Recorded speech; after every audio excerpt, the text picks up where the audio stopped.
अस्सलाम वालेकुम and a very warm welcome. लगता यह है कि चाहे हम जितनी भी कोशिश कर लें, लेकिन हर शो में, हर बुलेटिन में और हर टेलीविजन स्क्रीन के ऊपर हमें इमरान खान साहब अक्सर और बेशतर नजर आते हैं, बल्कि छाए हुए नजर आते हैं। और इमरान खान साहब के लिए भी लगता यह है कि हर गुजरता दिन एक्सपेक्टेशन से हटकर होता है। कभी अच्छा साबित होता है और कभी बहुत बुरा साबित होता है। मेरा ख्याल यह है कि आज का दिन इमरान खान साहब के लिए बड़ी हद तक अच्छा और बुरा दोनों सूरतों में दुरुस्त साबित हुआ है। एक तरफ पैमरा की तरफ से जो पाबंदी उनकी तकारीर और बयानात को नशर करने पर आयद की गई थी, पाबंदी खत्म कर दी गई, लेकिन पैमरा ने एक और नई पाबंदी आयद कर दी कि जो जजेस का कंडक्ट है उसके ऊपर गुफ्तगू नहीं की जाएगी। तो एक पाबंदी खत्म हुई, लेकिन दूसरे इदारे के हवाले से एक नई पाबंदी जरूर सामने आ गई।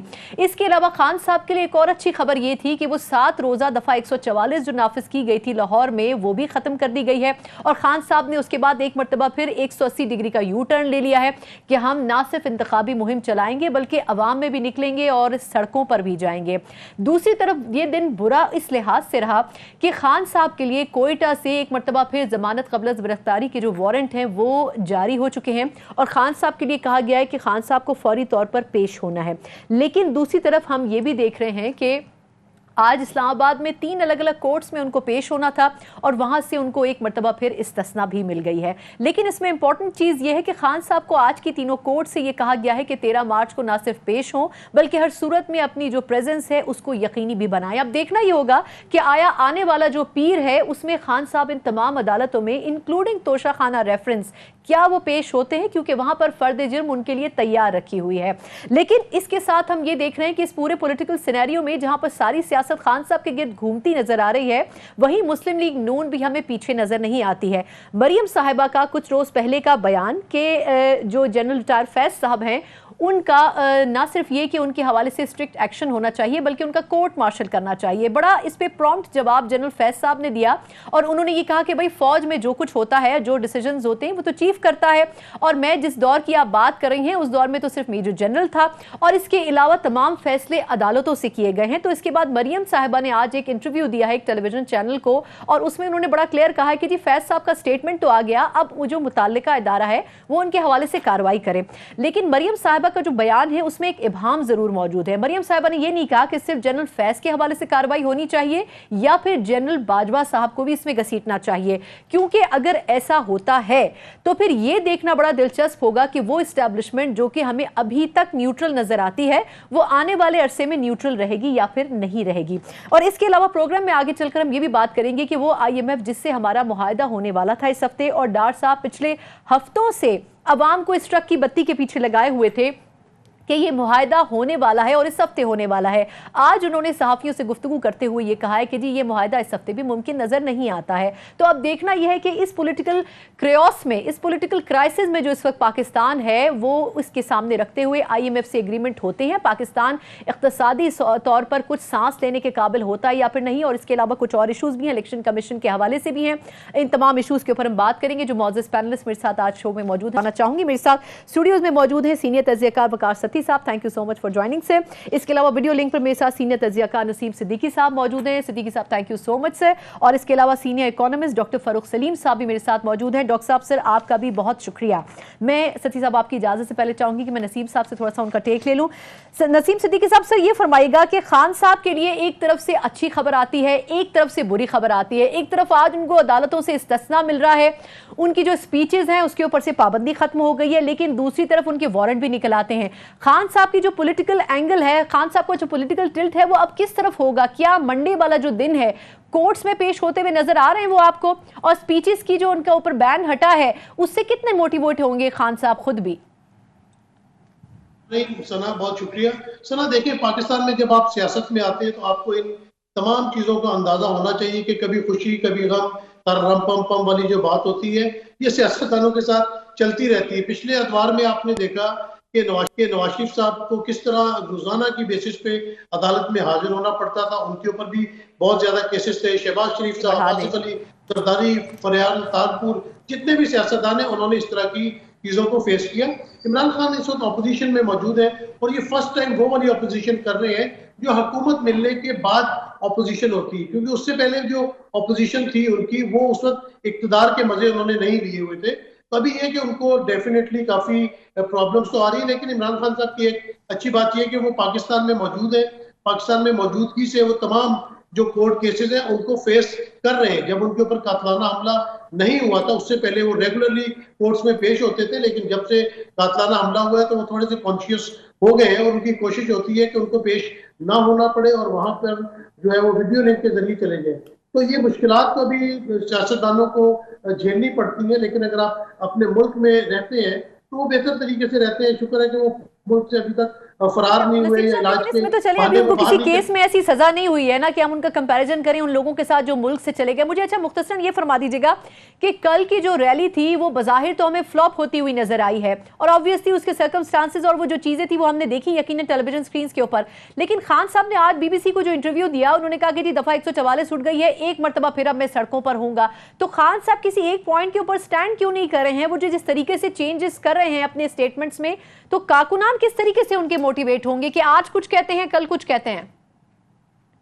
तो इससे ऐसा ना, एक तो देखें कि जो भी पॉलिटिशियन होता है वो सियासी हिकमत अमली के साथ चलते हैं। आपको याद होगा कि शहबाज शरीफ इन्हीं जरदारी साहब का पेट फाड़ के जो है वो डॉलर्स निकलवाना चाहते थे और आज आप देखें कि दोनों सेरो शिकम हुए। तो इस तरह की बातें चलती रहती। दूसरी की बात आपने की कहते थे ना परवेज इलाही साहब को। जी दूसरी सना बात यह कि आपने कहा कि एक नाकाम रैली थी। मुझे बताइए, इमरान खान साहब नाकाम लॉन्ग मार्च करते हैं, नाकाम धरना देते हैं, उनकी जेल भरो तहरीक नाकाम जाती। कल उन्होंने रैली की कॉल दी, वो नाकाम चली गई। लेकिन ये पीडीएम को क्या प्रॉब्लम आ जाती है कि वो तो इस तरह पुलिस फोर्स बैठते हैं जिस तरह कोई मकबूजा कश्मीर या फलस्तीन आप बना देते हैं। अगर बहुत ही नाकाम रैली थी तो उसको होने देते ताकि लोग देखते हैं। आपने उसके मीडिया को कवरेज पे पाबंदी लगा दी, आपने औरतों के ऊपर डंडे बरसाए, आपने लोगों बिल्कुल सही। अच्छा पॉइंट आपका आ गया।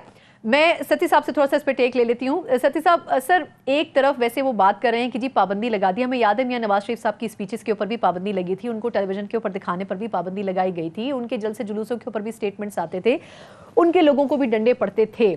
लेकिन अगर इस वक्त की पीडीएम लोगों की ये राय थी कि अगर इनको कल रैली करने देते तो ऑब्वियसली एक इस चीज को मोटिवेशन मिलती कि खान साहब अदालतों में पेश नहीं हो रहे, लेकिन खान साहब रैलियां निकाल रहे हैं और वो अभी भी यही बात कर रहे हैं, तो गवर्नमेंट तो इस पे मजबूत स्टांस के ऊपर जाती ना, उन्होंने उल्टा बैकफुट पर चली गई है उनको रोक कर। इससे गवर्नमेंट, बहुत शुक्रिया सना आपका। देखिए जो बातें आपने की हैं इसमें शुरू यहाँ से करूँगा कि कतई तौर पे मियां मोहम्मद नवाज शरीफ, शहबाज शरीफ, बेनज़ीर भुट्टो या आसिफ अली जरदारी साहब के साथ आप इनका मुकाबला नहीं कर सकते, क्योंकि इन सब लोगों ने कभी ना दफ़ा 144 का ख्याल किया। जब एहतजाज की कॉल दी तो वो बाय ऑल मींस निकले। इवन के जमात इस्लामी आप देख लें, मैं बचपन से देखता आया हूँ, आपने भी डेफिनेटली देखा होगा कि काजी हुसैन अहमद जब वो किसी एहतजाज की कॉल देते थे तो कौन से फूलों के वो सेज होती थी, मारामारी होती थी, यही आंसू गैस होती थी। यही आंसू गैस 3-4 साल पहले इन्होंने नहीं इस्तेमाल की। अब जहाँ तक बात यह है कि खान साहब ने इतने काम किए और फिर हुकूमत क्यों उनको करने दे रही है, या वो सारे नाकाम होते हैं तो उनकी मकबूलियत क्या है। देखिए कल जहाँ तक इनका प्लान था, अब ये कोई ढकी छुपी बात नहीं है, ये सोशल मीडिया भी इससे वो भरा हुआ है और वैसे भी ये चीज़ें सामने हैं कि कल की रैली में इनका जो प्लान था, जो रिपोर्ट्स आई हुई हैं वो थी अनारकी और फसाद फैलाना था। जो तस्वीर और जो फुटेजेस सोशल मीडिया पे सर्कुलेट कर रही हैं गन्स की, बंदूकों की और लोगों की, डंडों की, वो सियासत नहीं है, वो अनारकी है, वो फसाद है। इस तरीके से मुल्क में अमन नहीं हो सकता या इस तरीके से सियासत नहीं की जा सकती। गवर्नमेंट दिखाने देती माजरत के साथ तो लोगों को भी पता चल जाता ना कि इनका ये मकसद था। गवर्नमेंट ने उसको बैन लगा दिया पैमरा के थ्रू, तो फिर फायदा क्या? लोगों को क्या पता गवर्नमेंट देखिए जी सदीकी साहब क्या कह रहे हैं? मैंने कहा सती साहब आप फोटोशॉप वाली तस्वीरों की बात कर रहे हैं, आप तो बड़े समझदार जीरक ये आप और मैं कह रहे हैं ना, या हम ये बात कर रहे हैं, लेकिन जहां पे जो चीज हो रही है, मुझे बताएं कल खान साहब ने एक और बल्कि पूरे पीटीआई के सोशल मीडिया ने एक वीडियो ट्वीट की थी, जो वो मासूम नाहक जहांबाग हुआ है कल जिले शाह, उसके बारे में आपका क्या ख्याल है? क्या आप तक वो रिपोर्ट नहीं पहुंची कि जो वीडियोस उन्होंने शेयर की थी वो जेल बरो वो तहरीकी थी? क्या जो एफआईआर हुई है लाहौर में और जो सीसीटीवी फुटेज आई है, सुने सर आपके सुने सामने आ गया, उसने कहा कि उसने वो वीडियो कल ही बनाई थी, आप उस कैमरामैन का बयान देख लें। देखिए सदीकी साहब मेरी बात सुने, आपकी और मेरी ख्वाहिश के मुताबिक कुछ नहीं होगा, हमने तो हकाइक देखने हैं ना, और ना हमने आपस में उलझना भी नहीं है। आप भाई हैं और हमने साथ काम किया और आगे भी काम करेंगे। जो हकाइक हैं, जो चीज़ आपके सामने है, क्या आपने वो सीसीटीवी फुटेज नहीं देखी कि कौन लोग जाके उसको कौन सी गाड़ी में ड्रॉप कर रहे हैं? वो कौन लोग हैं, और वो आपने वो फुटेज नहीं देखी। अगर ऐसा है तो मेरा ख्याल है गवर्नमेंट को सामने लेके आना चाहिए। गवर्नमेंट ने एफआईआर दी है जी, गवर्नमेंट ने एफआईआर दी है, लेकिन गवर्नमेंट को मानता कौन है? मैं फारूक साहब को, गवर्नमेंट को अगर मानता कोई नहीं तो फिर गवर्नमेंट का स्टेक ही खत्म हो जाता है। फारूक साहब, सर ये पॉलिटिकल सिनेरियो अपनी जगह सर, लेकिन आपसे क्योंकि आगे चलकर थोड़ा सा हमने इकोनॉमी के ऊपर भी इन डेप्थ बात करनी है, लेकिन एक बड़ी इंपॉर्टेंट चीज हुई है तोशा खाना के हवाले से, मैं उस पर आपका कॉमेंट चाहूंगी। सर आज गवर्नमेंट ने कह दिया है कि जी तोशा खाना का जो रिकॉर्ड है वो पब्लिक कर दिया जाएगा। अब ये फरमाएगा कि ये सारा मसला ही खत्म हो गया। बार बार ये कह रहे थे कि जी मैंने जो किया है मुझसे पहले लोग इससे ज्यादा करते रहे हैं, लेकिन आपके ख्याल में ये कितना इंपॉर्टेंट होगा कि इस किस्म के रिकॉर्ड को पब्लिक किया जाए, ट्रांसपेरेंट किया जाए, और फिर खान साहब का स्टांस कहां पर स्टैंड करेगा? बड़ी मादरत के साथ खाना वाला इशू हो, कभी हम कह रहे हैं कि खान साहब सड़कों पे आएंगे या नहीं आएंगे, कभी वो ऑडियो वीडियो की सियासत शुरू हो जाती है, कभी आंसू गैस का जिक्र आ जाता है। ये इश्यूज नहीं है 23 करोड़ पाकिस्तानियों के। 23 करोड़ पाकिस्तानियों के जो मेन इशू है इस वक्त वो महंगाई का इशू है। ना उसके ऊपर कोई सियासतदान फोकस कर रहा है। मीडिया में मैं देखता हूं तो एटलीस्ट 80 से 90% टाइम जो है वो आंसू गैस के ऊपर, वो अदलिया के ऊपर और वो खान साहब की सियासत के ऊपर और सड़कों के ऊपर गुजर जाता है। देखिए इस वक्त 23 करोड़ पाकिस्तानियों का एक बहुत बड़ा मसला है कि 40 से 41% जो महंगाई की शरह चल रही है। जो रियासत पाकिस्तान है, जो हुकूमत पाकिस्तान है, उसका इतना बड़ा मसला सामने है कि उसके पास उसका खजाना खाली हो गया। कहीं 4 अरब डॉलर पड़े हैं स्टेट बैंक के पास, और आज अंदाजा कीजिए कि 23 करोड़ पाकिस्तानियों का ये मुल्क, हमारे पास 2 या 3 हफ्तों से ज्यादा के इम्पोर्ट के पैसे नहीं। हम लोग घर का अपना ख्याल रखते हैं कि कम से कम 6 महीने साल का खर्चा जो है वो घर के अंदर होना चाहिए। तो यहाँ 23 करोड़ पाकिस्तानियों का मुल्क ऐसे चलाया जा रहा है कि हमारे पास 2-3 फरूक साहब सर कतक कलामी की माजरत, एक क्वेश्चन इसी से लिंक करता है। ये एक बड़ा मसला है कि जब भी हम कभी पीटीआई से बात करते हैं वो कहते हैं कि जी हम 16 अरब डॉलर छोड़कर गए थे, हमारे दौर में खजाना भरा हुआ था। और मुझे थोड़ा सा आपसे ये गाइडेंस चाहिए, क्या वाकई पीटीआई इतने रिजर्व छोड़ के गई थी? किस पोजीशन पे पाकिस्तान को छोड़ के गई थी? क्योंकि हम हर रोज यही डिबेट करते हैं कि उन्होंने क्या छोड़ा और अगली गवर्नमेंट हमें कहां लेकर आई है। थोड़ा सा अगर कंपैरिजन आप हमारे व्यूअर्स को बता दें। जी सना, बुनियादी मसला जो पाकिस्तान में है वो मैं समझता हूँ कि सियासी है, वो मुआशी नहीं है। सियासी बुनियादों के ऊपर हमारे सियासतदान फैसला करते हैं और उसका मईशत को एक बहुत बड़ा नुकसान उठाना पड़ता है। अभी जो आप दादोशुमार जिसका आप जिक्र कर रही हैं, आप अंदाजा कीजिए कि अगर आप फरवरी की 28 तारीख को याद करें सन 2022, साबिक वजीर आजम साहब टेलीविजन पे आए थे और उन्होंने 10 रुपए की सब्सिडी का ऐलान किया पेट्रोल और डीजल की कीमतों के ऊपर। और उससे पहले उनकी हुकूमत जो है वो IMF से वादा कर चुकी थी कि इस किस्म का कोई कदम नहीं उठाया जाएगा। उसके नतीजे में जो भी आपने बताया, फरवरी की 28 तारीख को 16 अरब डॉलर के जखायर पड़े थे स्टेट बैंक के अंदर। और ये जो सियासी बुनियादों के ऊपर एक फैसला किया गया, उसका माशी नुकसान एक महीने का कोई 4 अरब डॉलर का था। मार्च के महीने में अभी पीटीआई की ही हुकूमत थी, 4 अरब डॉलर के जखायर जो है वो गिरे थे। तो आप सोचिए वो एक सियासी फैसला था, उसकी एक बहुत बड़ी माशी कीमत चुकानी पड़ी। अब जरा सा फॉरवर्ड आ जाए अक्टूबर का महीना सन 2022, इसहाक डार साहब वजीर खजाना, उन्होंने एक सियासी फैसला किया कि पाकिस्तान के रुपए को मसनूई तरीके से रोक के रखा जाएगा। बिल्कुल वो एक सियासी फैसला था, उसका खमियाजा हम आज तक भुगत रहे हैं। अब नतीजे में हमारे पास बचे हैं 4 अरब डॉलर। तो आप सोचिए कि हम शुरू हुए थे कोई 21 अरब डॉलर से, सितंबर 2021 अगर आप सामने रख लें, और वहां से गिरते गिरते आज हम गिरे हैं 4 अरब डॉलर पे। और वजह यह है कि सियासी फैसले लिए गए और दोनों जमातों में यही हुआ। सियासी फैसलों की नतीजे में माशी कीमत आपको, मुझे और बाकी 23 करोड़ पाकिस्तानियों को उठानी पड़ी। बिल्कुल सही। अच्छा, लेकिन अगर फारूक साहब कंपैरिजन अगर करें तो मुझे एक वन लाइनर में सिर्फ बता दें सर कि जो पॉलिसीज हैं, आपको क्या लगता है कि नून लीग ने पॉलिसीज बेहतर करने की कोशिश की या उल्टा पॉलिसीज और खराब की हैं? अप्रैल का महीना पीडीएम की हुकूमत आई थी तो 2 चीजें जो है वो पीटीआई की हुकूमत छोड़ के जा रही थी। एक तो बजट का खसारा था जो तकरीबन 5,500 अरब का था और वो पाकिस्तान की 73 साल माशी तारीख का बुलंद तरीन बजट का खसारा। दूसरा खसारा था तिजारत का, वो 45 अरब डॉलर का छोड़ के जा रहे थे पीटीआई वाले, और वो भी पाकिस्तान की तारीख का बुलंद तरीन तिजारती खसारा। तो आप सोचिए कि एक गड़े में थी हमारी मैशत, और जब पीडीएम की हुकूमत आई है उन्होंने उसी गड्ढे को मजीद खोदा। अब वो कहा ये जाता है कि if you are in a ditch, अगर आप गड्ढे में बैठे हैं तो खोदना बंद कर दें। तो यहाँ पे खुदाई बंद नहीं हुई, गड्ढे में बैठे उसको खोदना बंद कर दें।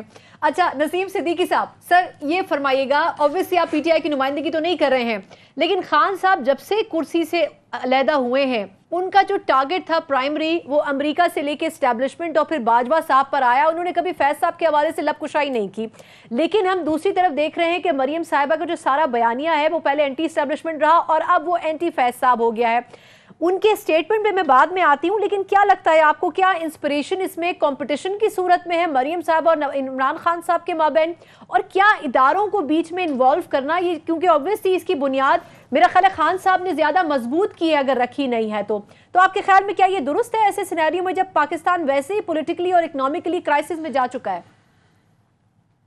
देखिए सना, बड़ा अच्छा सवाल आपने किया है। बात यह है कि पाकिस्तान में इदारों की इन्वॉल्वमेंट होती है। जब पीटीआई की गवर्नमेंट थी, आपने देखा कि उस वक्त बिलावल भुट्टो जरदारी कराची से इस्लामाबाद तक महंगाई मार्च लेके आए, फजल रहमान धरने दे रहे थे। तो जो भी अपोजिशन होती है वो अपने तौर पे कोई ना कोई एक्टिविटी जारी रखती है। आपने देखा कि जो पीटीआई के दौर में असेंबली के अंदर उनको सिलेक्टेड गवर्नमेंट कहते रहे, सिलेक्टर्स कहते रहे, वो इशारा जिस तरफ था आपको पता है। वकार मेरा बड़ा प्यारा दोस्त आपके पास बैठा हुआ है और इसकी बड़ी खिदमात है अपना सहाफत के अंदर, ये बड़ी क्लोजली मॉनिटर भी करता है हर चीज को। हमारे मुल्क के अंदर जो इदारे हैं उनकी इन्वॉल्वमेंट तो होती है, लेकिन आप देखें कि जब नवाज शरीफ साहब की गवर्नमेंट खत्म हुई थी तो उस वक्त जनरल अफेयर्स मौजूद नहीं थे। तो एक तो बात यह कि या तो हमारे इदारों की इन्वॉल्वमेंट नहीं होनी चाहिए, दूसरी तरफ ये देखा जाता है कि अगर इदारों की इन्वॉल्वमेंट है तो फिर इन्वॉल्व करती है ना नसीम भाई, बड़ी रिस्पेक्ट के साथ इदारों को भी जमातें इन्वॉल्व करती हैं। बैसाखियां ना हो, क्या नून लीग हो, क्या पीटीआई हो, क्या पीपल्स पार्टी हो, कहीं ना कहीं इनको बैसाखियों की जरूरत तो पड़ती है। तो गलती तो हम खुद करते हैं, जगह तो हम खुद देते हैं।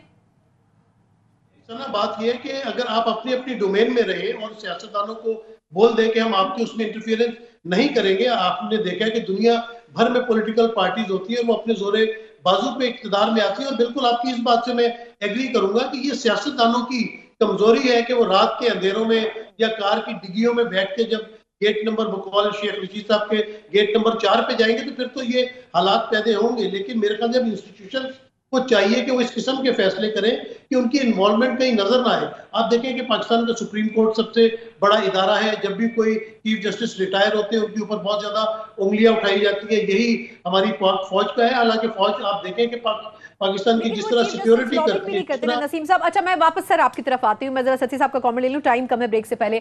सर बात करें जुडिशरी की, इस तरीके से लॉबिंग भी नहीं की जाती जिस तरीके से अब साबका चीफ जस्टिस के ऊपर सवालात आ रहे। देखिए जो मरियम बीबी ने कोर्ट मार्शल की बात की, फिर उसके जवाब में फैज साहब ने स्टेटमेंट दिया।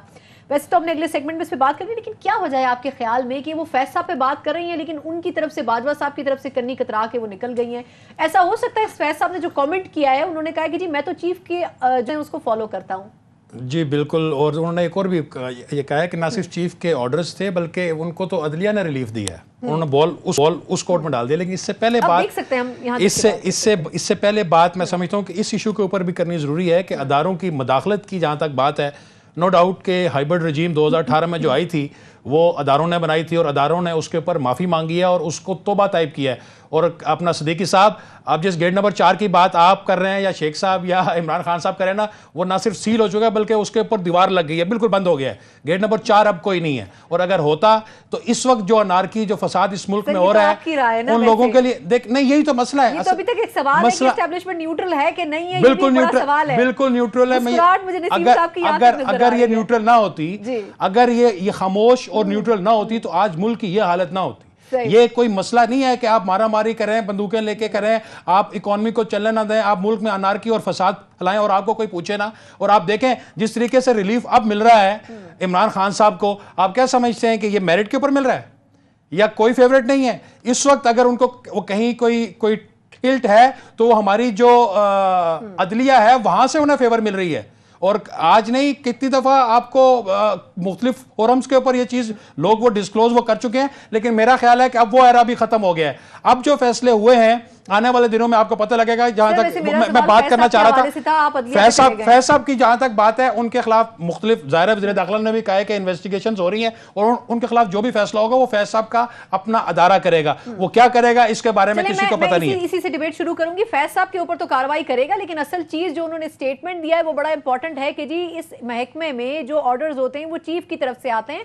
तो ये मामला सिर्फ फैज साहब के ऊपर रुकेगा या इससे आगे जाएगा, और अगर इससे आगे जाता है तो फिर जो इदारा है वो न्यूट्रल रहेगा या फिर नहीं रहेगा, ये एक बहुत बड़ा सवाल है। इस पर बात करेंगे एक ब्रेक के बाद।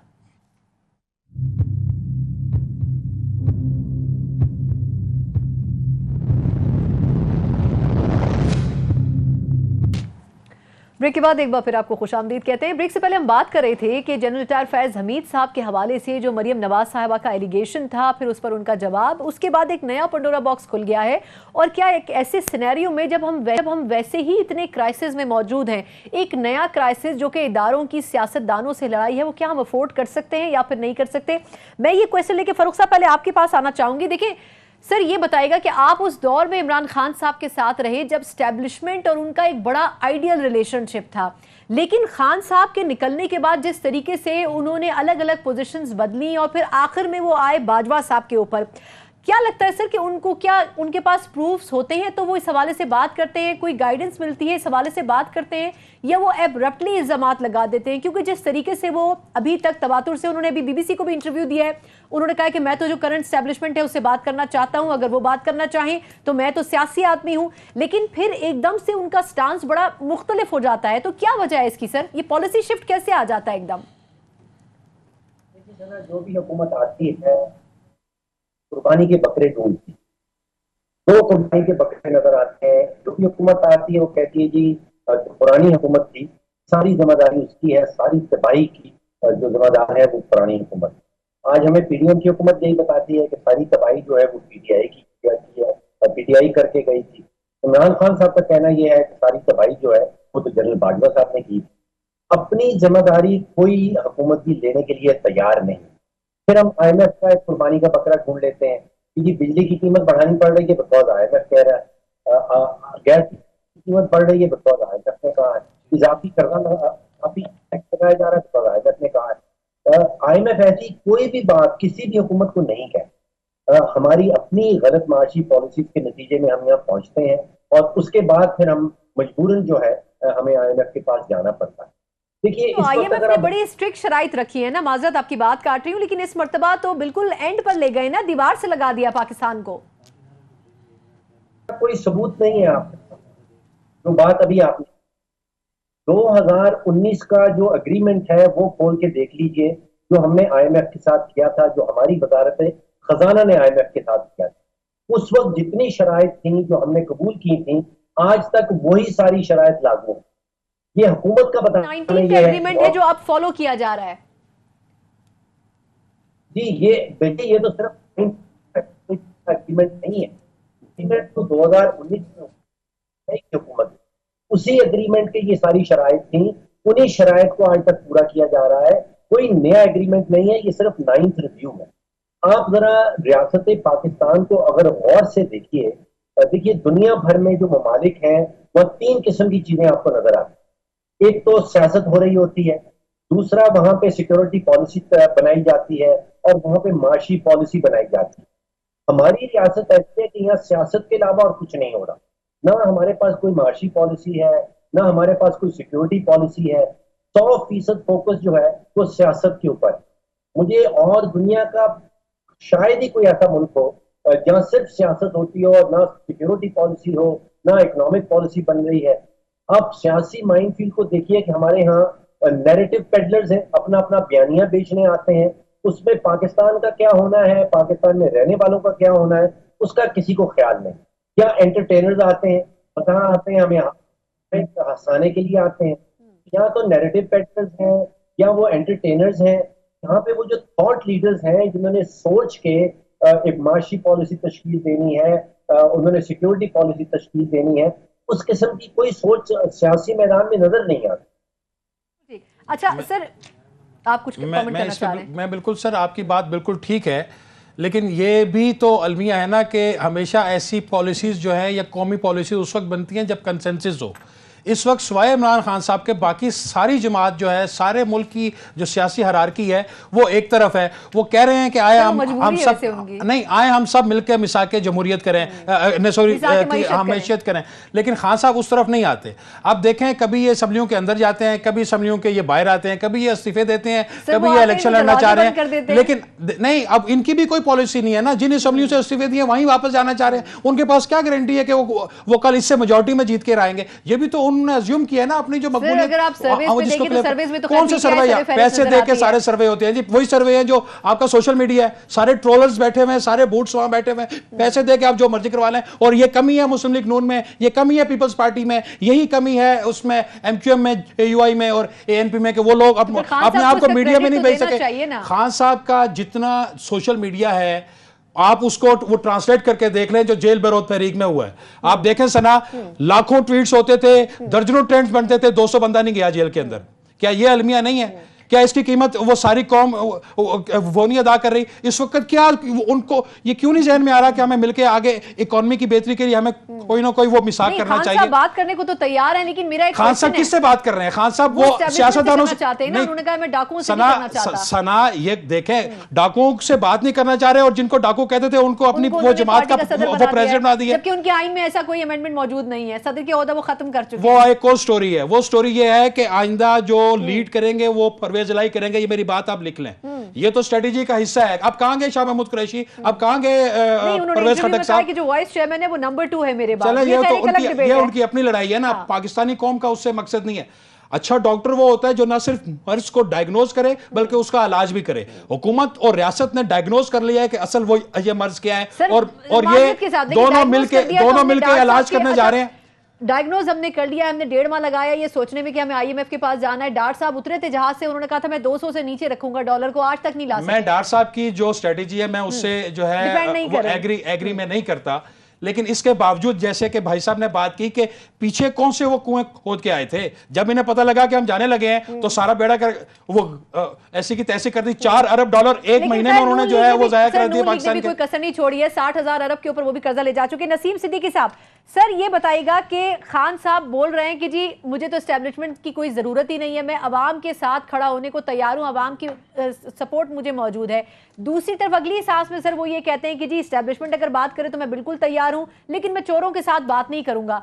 सर अगर वो बात नहीं करेंगे सियासी लीडरशिप के साथ तो फिर आर्मी चीफ को कहना पड़ेगा ना बिजनेस कम्युनिटी में बैठकर कि जी सियासी लीडरों को सियासी मसाइल अपने अंदर ही हल करने चाहिए, मुझे इस चीज से और इस मसले से दूर रखें और इदारे को भी दूर रखें। तो खान साहब आखिर इस चीज को अंडरस्टैंड क्यों नहीं कर पा रहे? को भी पता है, वकार को भी पता है, डॉक्टर साहब को भी पता है कि कोई एस्टेब्लिशमेंट न्यूट्रल नहीं होती, ना पहले न्यूट्रल थी ना आज न्यूट्रल है। कभी कोई जनरल जिलानी के कंधों पे चढ़ के आया तो कभी कोई शुजा पाशा के कंधों पे चढ़ के आया। इस मुल्क में कोई ना कोई किसी के कंधे इस्तेमाल किए थे। भुट्टो साहब भी पहले अयूब साहब की काबीना में थे, तो इस बात को तोड़ दें कि इस मुल्क में एस्टेब्लिशमेंट जो है वो न्यूट्रल होती है। दूसरी बात, बड़ी अजीब सी नून लीग का बयानिया मुझे नजर आता है कि इमरान खान तो बहुत अनपॉपुलर है, ना उसके जलसों में कोई आता है ना उसकी लॉन्ग मार्च में आता है, तो भाई इतना किस बात का खौफ है आपको? इलेक्शन करा दें और भरपूर अक्सरियत लेके आप आके अगले 5 सालों के लिए आप हुकूमत करें। 3.5 साल इमरान खान ने हुकूमत की, उसकी गवर्नमेंट में गवर्नेंस की प्रॉब्लम थी, कुछ चीजों पे हम भी इख्तलाफात करते थे, पर ये बेड़ागर्क मुल्क का तो ये जो 35 साल से हुक्मरान है, 15 साल से सिंध में पीपल्स पार्टी की हुकूमत है, वहां कौन सी दूध और शहद की नहरें बह रही हैं। बात करते हैं चार्टर ऑफ इकोनॉमी की बात, भाई 13 जमातों के साइंसदान जब बैठे हुए इस मुल्क के अंदर, एक साइंसदान आपने जहाज पे लंदन से आपने वापस बुलवा लिया, तो आप सब मिलके इकोनॉमी को दुरुस्त कर ले। इमरान खान को तो सियासत आती नहीं है, ना वो सियासी आदमी है, आप उसके पीछे क्यों पड़े हुए?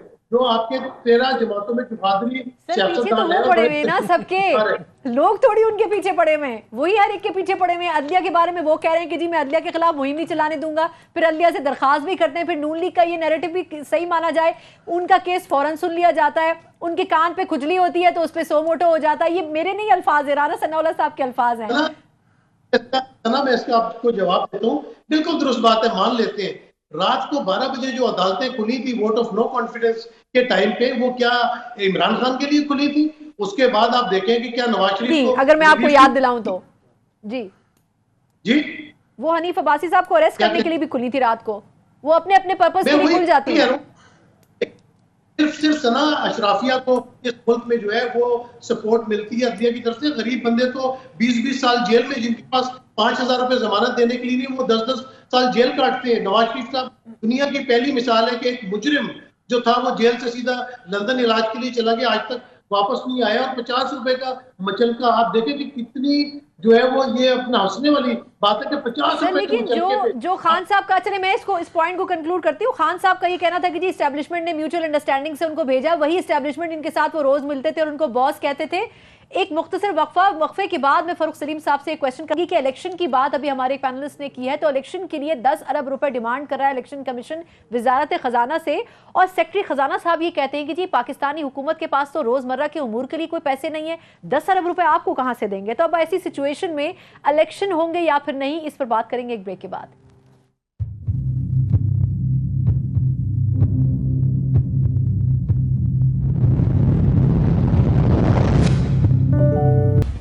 Welcome back. ब्रेक से पहले बात कर रहे थे हम कि इलेक्शन कमीशन की तरफ से 30 अप्रैल पंजाब की तारीख दे दी गई है इलेक्शन की, और केपीके की भी अनकरीब हो सकता है आने वाले दिनों में हमें नेक्स्ट वीक में सामने आ जाए। लेकिन इलेक्शन कमीशन डिमांड कर रहा है पैसे, और पैसे देने के लिए वजारत खजाना जो है वो बिल्कुल खाली है और उनकी तरफ से कोरा जवाब है। फारूक सलीम साहब, सर 2 हवालों से आपसे पूछना चाहूंगी। एक तो ये कि पहले 20 अरब रुपए के करीब मांगे जा रहे थे, फिर 10 अरब रुपए पे भी आए हैं, लेकिन वजारत खजाना ये कह रही है कि सर पैसे तो है नहीं। तो अब मुझे ये बताएं कि क्या हम इस वक्त इस कंडीशन में हैं कि हम इन इलेक्शंस में जाएं, फिर फर्दर इलेक्शंस में जाएं, और दूसरा इसका कोई अल्टीमेट सोल्यूशन तो होगा ना सर? जी सना, देखिए मैंने जैसे शुरू में जिक्र किया कि 2 बड़े प्रॉब्लम्स हैं इस वक्त रियासत के सामने। 23 करोड़ पाकिस्तानियों का चैलेंज है महंगाई का, और रियासत पाकिस्तान का या हुकूमत पाकिस्तान का इशू है कि डॉलर के कर्जाजात वापस किस तरह करने हैं। अब मैं समझ नहीं पा रहा हूं कि अगर इलेक्शन हो जाते हैं इस मुल्क के अंदर, तो क्या इलेक्शंस में उन 2 प्रॉब्लम्स का हल मौजूद है? क्या इलेक्शंस के फौरन बाद आज जो 40% की महंगाई की शरह है वो वापस 5-6% पे आ जाएगी? दूसरा सवाल ये है कि क्या हमारे पास अब जो 4 अरब डॉलर बचे हैं खजाने के अंदर, क्या इलेक्शन के फौरन बाद वो वापस 20 बिलियन डॉलर पे पहुंच जाएंगे? तो प्रॉब्लम रियासत के सामने ये 2 हैं। इलेक्शंस के अंदर मुझे उनका कोई हल नजर नहीं आता। अभी थोड़ी देर पहले 2 टर्म्स जो है वो सामने आई हैं। एक तो कंसेंसस का जिक्र किया गया। देखिए, ये कंसेंसस वाला मामला मेरी समझ से बिल्कुल बाहर है। आप देखिए कि अगस्त 2018 में जब पीटीआई की हुकूमत आई थी तो उस वक्त 1100 अरब का गर्दिशी कर्जा था। 44 महीने वो रहे और वो 1100 अरब से पहुंच गया 2500 अरब में। क्या उनको जनरल बाजवा साहब ने मना कर रखा था कि आप बिजली के शोबे में खसारा कम ना करें? गैस के शोबे में देख लें, जब पीटीआई की हुकूमत आई थी तो 350 अरब का गर्दिशी कर्जा था। अप्रैल 2022 में जब वो छोड़ के जा रहे थे तो उस वक्त वो 1400 अरब का पहुंच गया था। तो क्या कंसेंसस चाहिए था? क्या चार्टर ऑफ इकोनॉमी चाहिए था गैस के शोबे में चोरी को रोकने के लिए? मैं नहीं समझता हूं कि जो माशी इकदाम आपने उठाने हैं उसके लिए आपको किसी भी किस्म का कंसेंसस चाहिए। आज पीडीएम की हुकूमत बैठी है, अगर वो कोई गलतियां कर रही है, क्या उसको कोई असल ये चार्टर ऑफ इकोनॉमी चाहिए कि आज उन्होंने जो बिजली के शोबे में नुकसान किया है वो ना करें? क्या चार्टर ऑफ इकोनॉमी के बगैर वो जो है पीएसओ का कर्जा कम नहीं कर सकते? यानी कि पीएसओ में देखें आज कोई 600-650 अरब का गर्दिशी कर। सर मेरा सवाल कथक कलामी की माजरत, ये कर क्यों नहीं रहे? पीटीआई ने क्यों नहीं किया? क्या ये नाअहली समझे या उनमें सलाहियत नहीं थी? और यही गवर्नमेंट के हवाले से भी मेरा सवाल है, आखिर ये गवर्नमेंट्स कर क्यों नहीं पा रही हैं? देखिए, वही बुनियादी नुक्ता ये है कि मामला हमारा सियासी है, हमारा मामला रियली माशी नहीं है। सियासत के अंदर यहाँ पे 100% फोकस जो है वो इसी पे रहता है कि आपका जो जमहूरी आपका मुखालिफ है उसको आपने कंपटीशन उससे नहीं करना बल्कि उसको तबाह बर्बाद करना है। आपका फोकस यही रहता है। कहते तो हम सब लोग हैं कि ये जमहूरियत पसंद सियासतदान है, लेकिन इनका फोकस ये नहीं है कि हमने कम्पीट करना है, हमने जमहूरी मैदान में एक दूसरे से मुकाबला करना है। यहाँ पे फोकस ये रहता है कि उसको जेल में किस तरह डालना है, उसके ऊपर 70, 72 और 100 मुकदमे किस तरह खड़े करने हैं। अभी 100 पूरे नहीं हुए सर, फोकस वो नहीं है। बिल्कुल सही। चलिए मैं वापस आपकी तरफ आती हूँ। नसीम साहब इसी मुस्कुराहट के साथ मुझे जवाब दे दें, अभी 76 केसेस पे खान साहब पहुंचे, अभी सेंचुरी नहीं हुई है। लेकिन सर इलेक्शन पे बात करने के लिए जिस तरीके से पार्लियामेंट आने के लिए मिन्नतें कर रही है पीटीआई, तो ऑब्वियसली इलेक्शन के ऊपर बात करनी है। खान साहब जिनको चोर डाकू भी समझते हैं, लेकिन इलेक्शन के लिए साथ तो सर बैठना पड़ेगा ना। स्टैब्लिशमेंट के साथ बैठकर तो इलेक्शन के ऊपर बात नहीं हो सकती है। खान साहब को कोई अक्लमंद कन्विंस क्यों नहीं करता है कि भाई बात तो इन्हीं पॉलिटिकल पार्टीज से करनी पड़ेगी?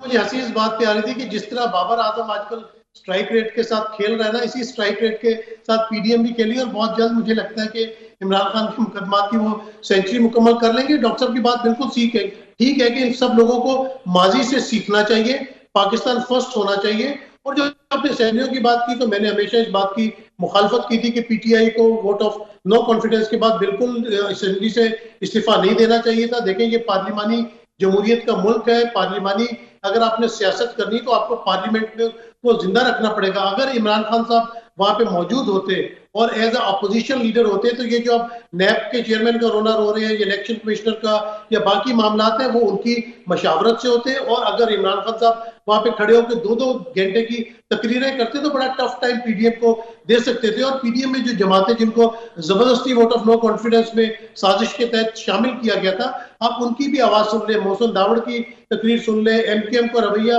सुन ले, तो ये सब लोग इमरान खान की तरफ वापस आ जाते और इमरान खान दोबारा वजीर आजम बन सकते थे। तो ये तो बात बिल्कुल ठीक है कि जब आपने पार्लियामेंट और पार्लिमानी सियासत करनी है तो आपको पार्लियामेंटेरियंस के साथ उसको शरीक करनी पड़ेगी। जब हम दहशतगर्दों से आपको सही क्यों नहीं लग रही है सर? मेरा सवाल ये था। नहीं, देखिए, उनको क्यों सही लग रही वो आप उनसे पूछ सकती है, लेकिन मैं कहता हूँ कि ये रवैया गलत है। जब आप दहशतगर्दों के साथ बात कर सकते हैं तो फिर आपको सियासतदानों के साथ को मुज़ाकरात करने चाहिए और पाकिस्तान के बारे में सोचना चाहिए। पाकिस्तान है तो हम सब हैं।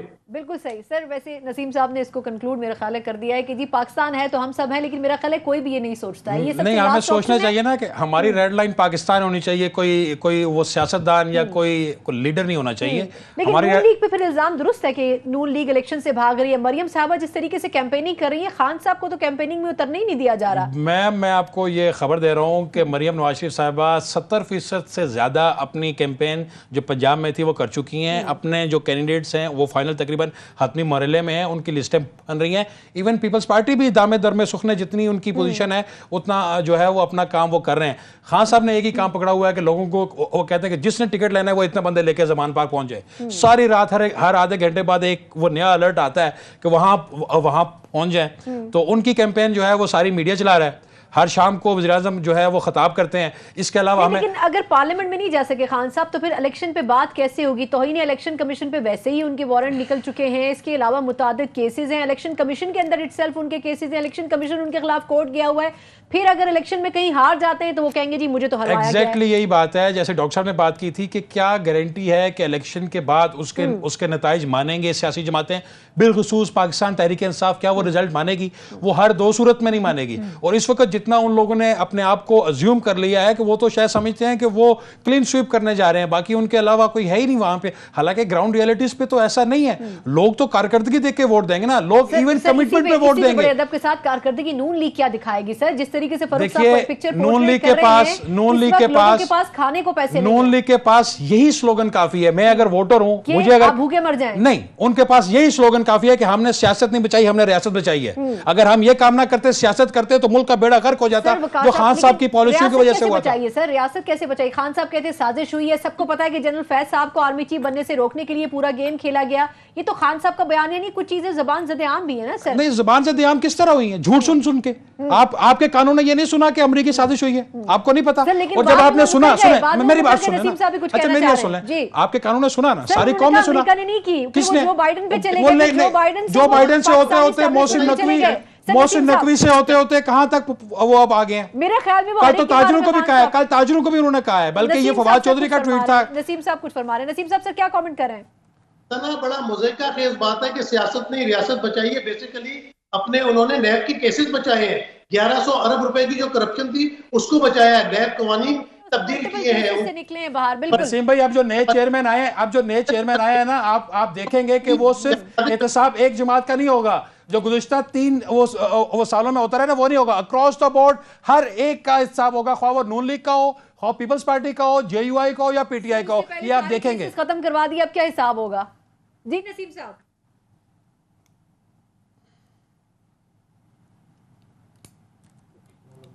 अच्छा, मेरे ख्याल है नसीम साहब तक आवाज हमारी नहीं जा रही है। अच्छा फरूख साहब, सर एक और इम्पोर्टेंट पहलू है जिसपे आपका सर कमेंट चाहिए।